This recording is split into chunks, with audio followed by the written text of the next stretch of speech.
Hello everyone and welcome to a new episode of Stenden TV magazine. My name is Warren Walker and I'm going to be your host for today. The topics of this episode are the mysterious John Oliver effect, the festival Brock in het Park, the new Dutch courses at Stenden and the party series Amazing Mono. But first, John Oliver is a British comedian and the host of Last Week's Tonight on HBO. According to the Times magazine, John Oliver has been gaining a lot of influence on real life matters in America and the world lately. We wanted to know more about the John Oliver effect, so let's take a look.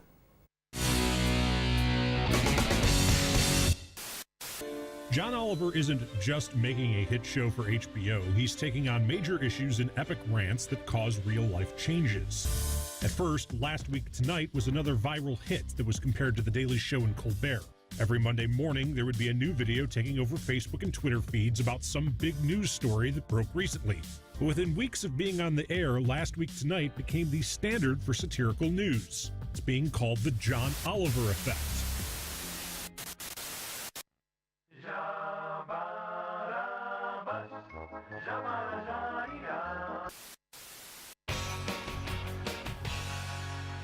Do you have debt? Debt be gone! Do you have lupus? The demon plague! Touch your hand to the screen right now, and we shall cure it. Touch your hand to the screen right now. Curse you, demon lupus! Bedevil us no more! Curse you, lupus! You probably didn't even know that you had lupus, but you did, but you don't anymore. It's a miracle! It's a miracle! It's a miracle!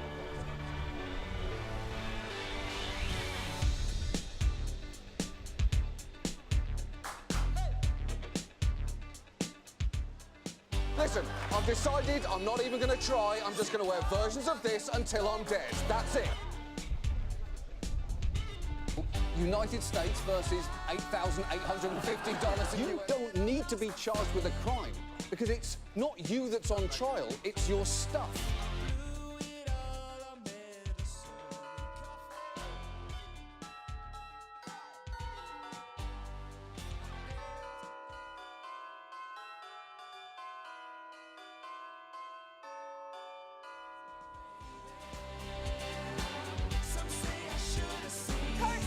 Curse you, demon lupus! Bedevil us no more! Curse you, lupus!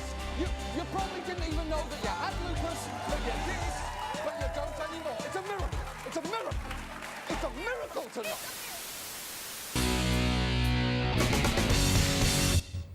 Now I would like to welcome our next guest, our own media and entertainment manager, lecturer and coordinator of media and culture here at Stenden, Floris Lange. Welcome, Floris. How are you doing? I'm doing very well. Thank you for inviting me. Thank you for being here. So you're here with us to talk about the John Oliver effect. Yeah. But first, for the viewers at home who don't know, could you please tell something about yourself? Well, my name is Floris Lange, and I am a senior lecturer at Stenden. I specialize in media analysis, film and television particularly, and I am part of the lectorates, organizations, and social media as well. That's my role. And well, of course, as we said already, John Oliver. Could you explain us and enlighten us? What is it that John Oliver effect? Well, as already explained in the video, John Oliver is a British comedian who is currently the host of Last Week Tonight, which is a show on HBO. And for many years, he was part of The Daily Show, which is more famous actually. Yeah. Has been running for a long time with Jon Stewart in the past. And basically, what the John Oliver effect is that the things that he speaks about are seemingly having an effect in real life. Mm-hmm. So many people have topics in these satirical news shows, but there are signs, at least that's what Time says and other media, that when he speaks about something, things actually change. Mm-hmm. There are some examples of that, but well, some of them were already shown in this particular mm-hmm. fragment. For instance, about the ministers that he was making fun of. These TV reference who basically just want you to donate a lot of money, and then they don't do anything with it, and they get very rich. Yeah. And he showed that by starting his own TV reference show, and asking people to donate money, which he actually legally could. And it was fun to watch. It didn't have that much effect, but that's basically what they're talking about. That he has an effect by talking about these shows. I found it very impressive to see as well in the video that the influence that John Oliver has on people. Yeah. How do you think it comes that he has such a big influence? Well, the influence Firstly, he's on TV, so that's already influence. You're on TV now as well, so you could have a lot of influence. For John Oliver, it has to do with how he does his show as well. It's entertainment, so that's very important. If you put something in an entertainment formula, people are more likely to watch it to begin with. So if it were just news, it would be quite boring, but it's entertaining news. Secondly, he does a lot of research, and he manages to do very thorough research on his topics. And the topics are not the topics that everyone talks about. So very often there are topics that you find very interesting, that most other people don't. So he brings them on his show, and there are topics that not everyone is thinking about even. And then there's another thing that was already explained in the video as well. These things go viral, and he makes use of the internet in very also his TV company, HBO, does that. HBO has these programs, and then the next day they put most of it on YouTube already, which most TV broadcasters don't do. So everyone can then spread it on the internet, and then it goes viral on Facebook, for instance. That's one way to get a lot of attention. Do you think it would work in the Netherlands as well? It does to a certain extent, but no, we don't have that level of comedy in the Netherlands, so that's more difficult. But you could potentially have someone who's very funny and talks about these shows, and then everyone starts to bring it to a wider audience. Yeah. So it's possible. And is it like more a positive or negative effect? I would say no. If people talk about these topics, it's certainly a positive effect. So that's very important. Yeah. Okay. Well, thank you so much for sharing this information with us. If people want to get in touch with John Oliver, how could they do that the best? I'm sure they can do it through YouTube or online. Just comment on his videos. Yeah, okay. Sure. Well, again, thank you so much for being here today, and for the viewers at home, make sure that you watch his YouTube channel on the internet. For our next item, we're going to talk about Brak in the Park. Brak in the Park is a festival in Leeuwarden with amazing music. How the visitors experience it, you will see in the next item. David, how's the forecast for today? It's shit.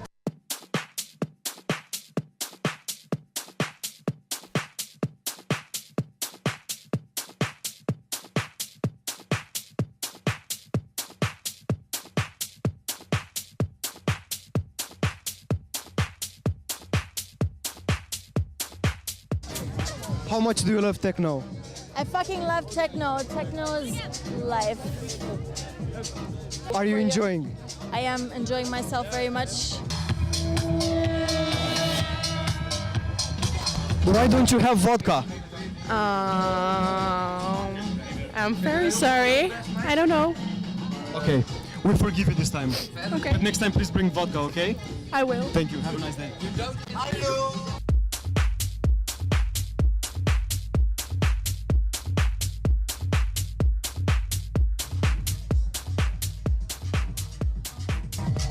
I love techno! I love techno too! I love techno too! I love your mom. Girls that been treated bad, advantage of the man who thought he would always This be there. rap heaviness techno! Till the end, Do a shuffle bare feet for the camera. Yeah, sure. they always find somebody better. Just don't let that be you. Yeah, this right here is going out to those girls that been treated bad, they were taking advantage.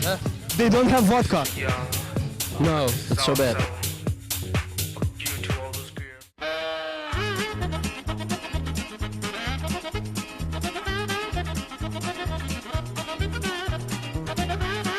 Hello? Wat nou joh? Just tell us this. Just one question. Ik sta er niks van. How is it to be one of the old school ravers? Ik zou het niet weten. Enjoy the party. Enjoy the party. Misschien vanavond. Ja? Ja. Oh, dat zou ik wel willen. Ja? Ja, Ja, dat wel. snap ik wel. Ja, nee.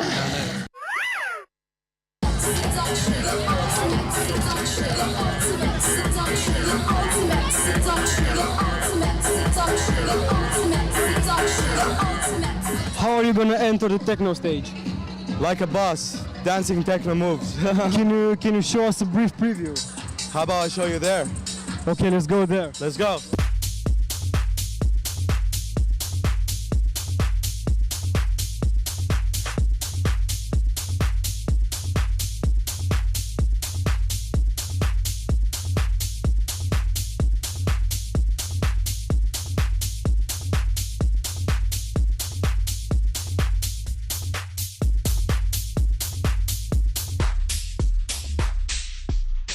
Music is the answer.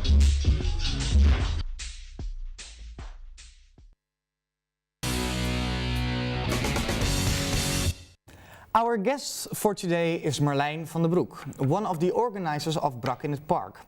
He can give us an insight in the organization of such an event. It's a great pleasure for us to have him here in the studio. Welcome, Merline. Thank you for being here. Thanks for inviting. Yeah. How are you doing today? I'm doing fine. Yeah. The weather is better than Saturday, but I'm fine today. Great party on Saturday? Yeah, it was good. Yeah. Not the best ones, but yeah, we had around 800 or 900 people at the festival today. So. Yeah. Yeah, about that, before we start the interview, I would love just to say how impressed I am with Brak in het Park. I've been going there with a friend of mine. It was such an amazing party, so thank you for that. And yeah, it did make me wonder though, how did you get in the organizing event industry? So I'm studying at MBO in Leeuwarden, Friesland College, event management. And I worked as volunteer at Promised Land Festival, and wow. Yeah, that's how I hooked up with the organization. And this is my second year now, and yeah, with Brak in het Park second year. So yeah, that's how I rolled in the organization. Yeah. How does it feel for you to see that so many people are enjoying a party that you, an event and a festival that you organized? Yeah, that is why you're organizing a festival, to see the people smiling and the whole day and drinking and dancing, and that's why you build it up. And how's the response of the audience? We have good responses. I think all the people who went at Saturday, they liked it very much. So and that's amazing. Yeah.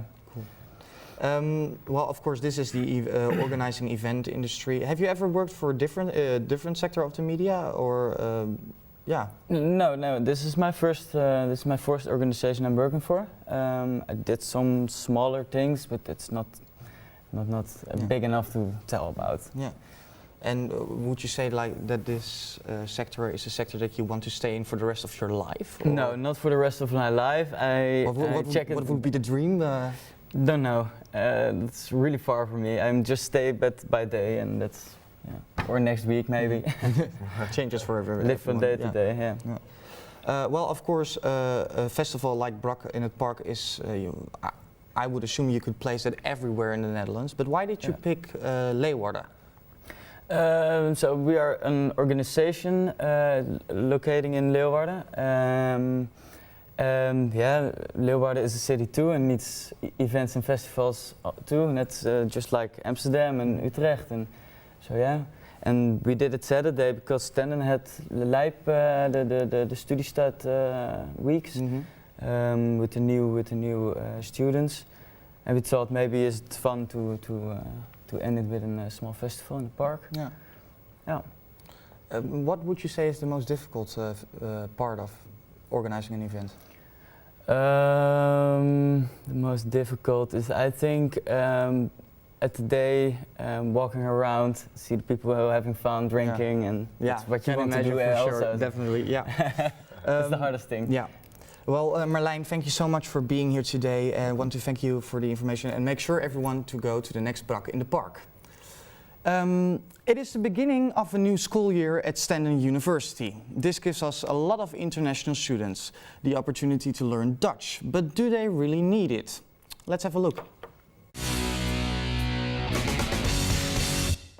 Hello, my name is Xenia and I'm a student of Stenden University. I have a perfect news for all the students. Stenden offers Dutch courses, so I was thinking about attending these lessons in order to learn this amazing language. But do I really need it? Let's find out. I would like to ask you some questions. Do you speak Dutch? No, I don't speak Dutch. But do you think it is important to learn it? Oh yeah, I think that it is really important because in Stenden there are a lot of students who are Dutch and there is such a big community. So yeah, I guess that you actually need to like learn it somehow, just like some basic words. I want you to say one Dutch word and yeah, can you please pronounce it or try to pronounce it? All right, I'll try. Maatschappij. Do you speak Dutch? Yeah, I can speak little bit. So, can you tell me some words in Dutch? Yeah, if you want to ask someone how are you, you say all is goed, and then reply yeah, goed, met jou, and many more words I can try to speak in Dutch because I come here, I just listen the Dutch pupils and I understand little bit what they want to say, and I also sometimes try to speak many words in Dutch language. Do you speak Dutch? A bit of Dutch. Can you tell me some words in Dutch? I know how to introduce myself. Ik ben Ahmed, ik ben 20 jaar oud, ik kom uit Oman. Ik woon in Leeuwarden. I know how to, like basics, I know how to order, like mag ik een koffie alsjeblieft voor cappuccino. Yeah. That's great. Do you think it's important to learn Dutch if you're a foreigner? Yes, especially if you're living in a country where they all speak Dutch. I think it's really good that you learn Dutch so you can communicate with the people, and it's really going to be easier for you to adapt in the Dutch culture. And it's really good to learn another language. So yeah, I would definitely support people like learning Dutch. Do you speak Dutch? No way. But do you think it's important to learn Dutch if you're a foreigner? Yes, it is. It's really important because you need to understand Dutch to understand the culture, and you need to go for some basic thing like supermarket and to find a job here. So it is really important to learn some Dutch. Yes. And now I want you to pronounce a phrase in a Dutch. Yeah. Yeah. Can you do it, please? Is ik hou van jou.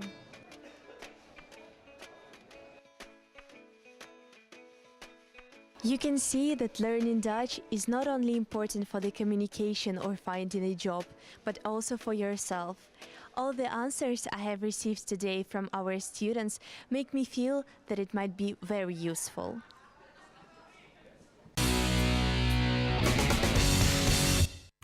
Welcome back. Our guest is Esther Klaver, one of the organizers of the Dutch course at Stenden. She can tell us more about the courses and her. Welcome, Esther. Thank How are you doing? Yes, I'm very well. Yeah?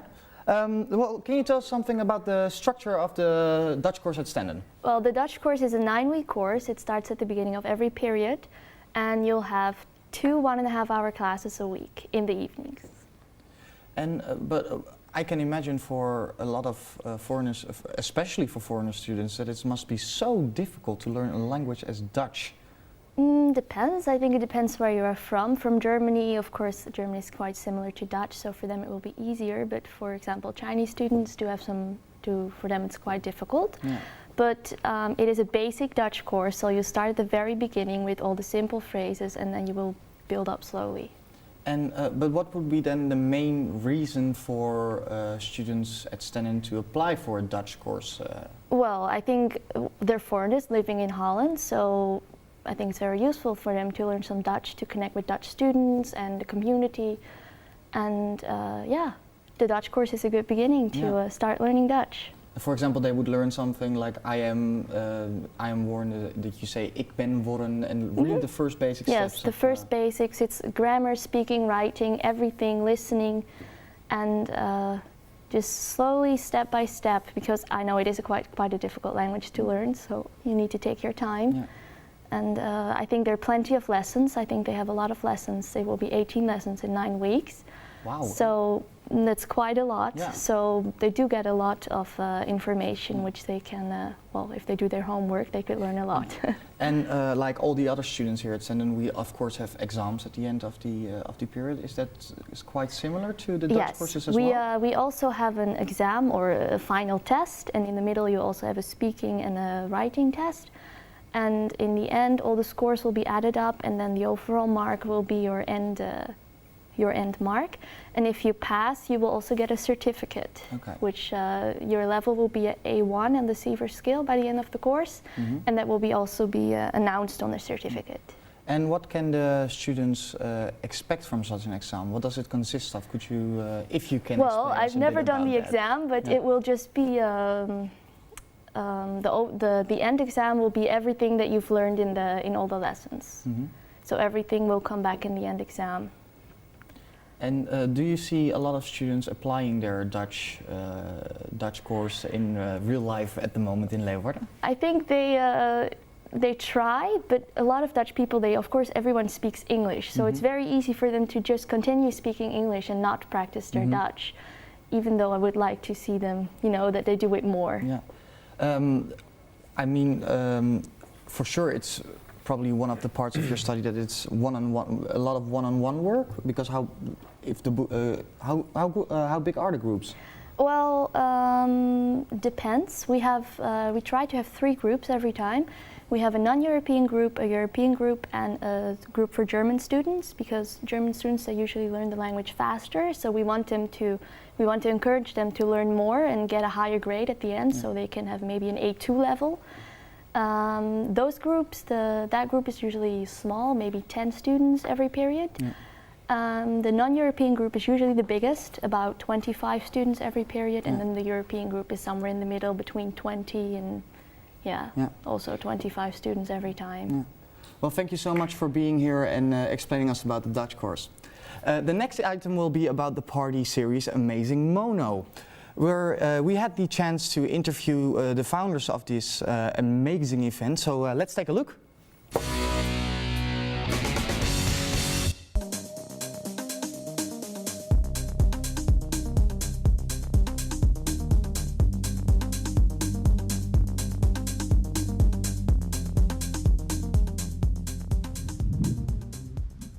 Hello, welcome to today's student broadcast. My name is Tom Loonstra and we are going to interview Amazing Mono, talk about how they were founded and what are their future plans. Enjoy!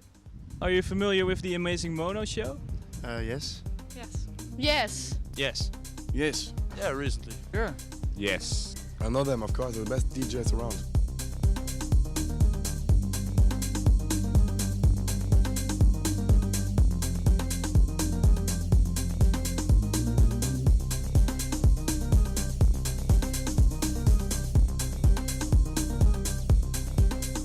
Hello, I'm Tammo.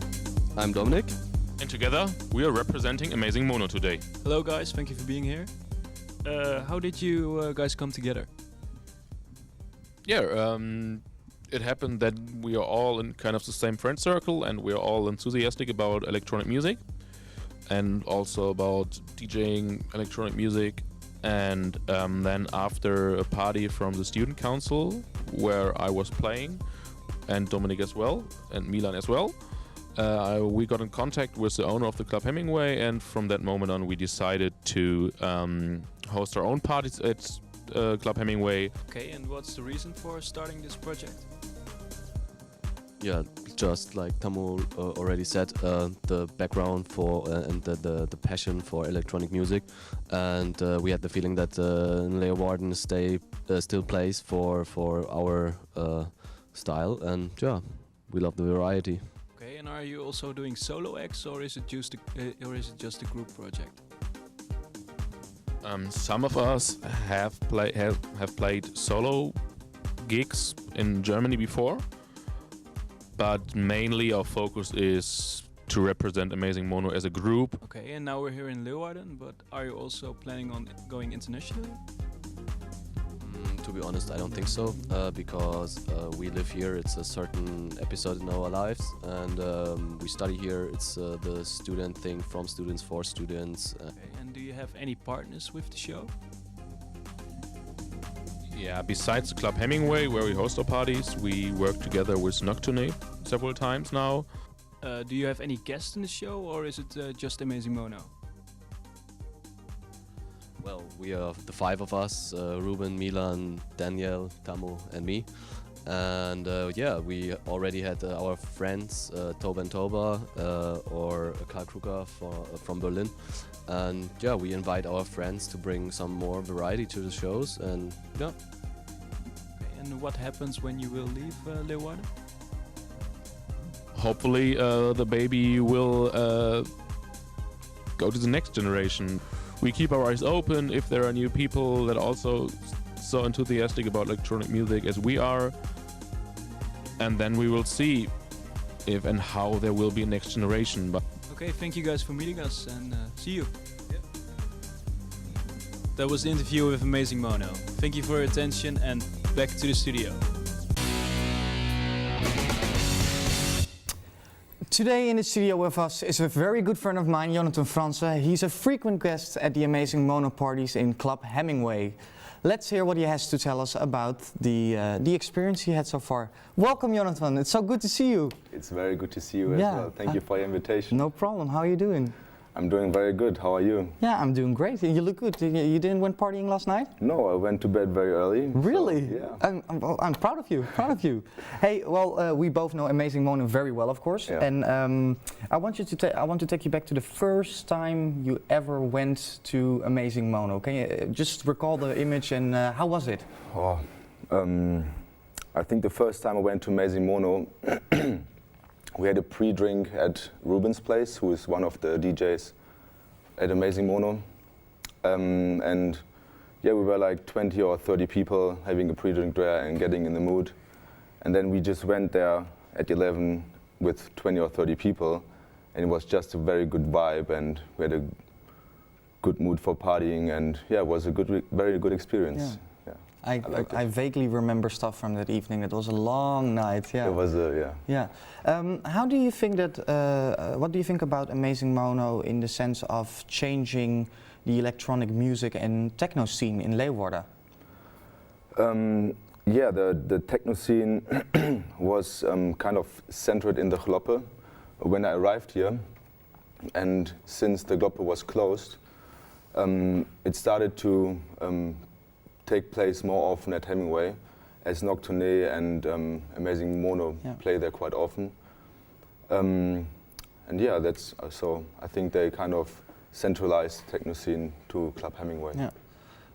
Well, as you probably know by now, I'm not the biggest electronic music and techno supporter, but I go there, of course, since our friends are the DJs there.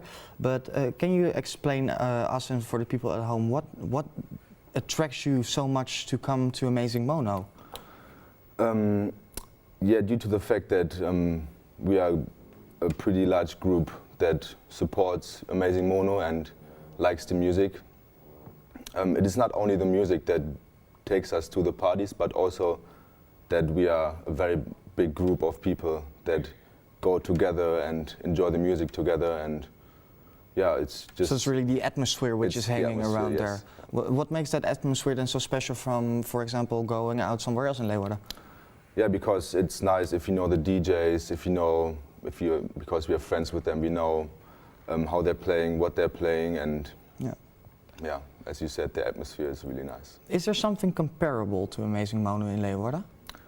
I mean, you can compare Amazing Mono kind of with Nocturne, that are also playing at Hemingway. They played yesterday, Nocturne, and Amazing Mono is playing tomorrow. So they also had some parties together where they had different floors.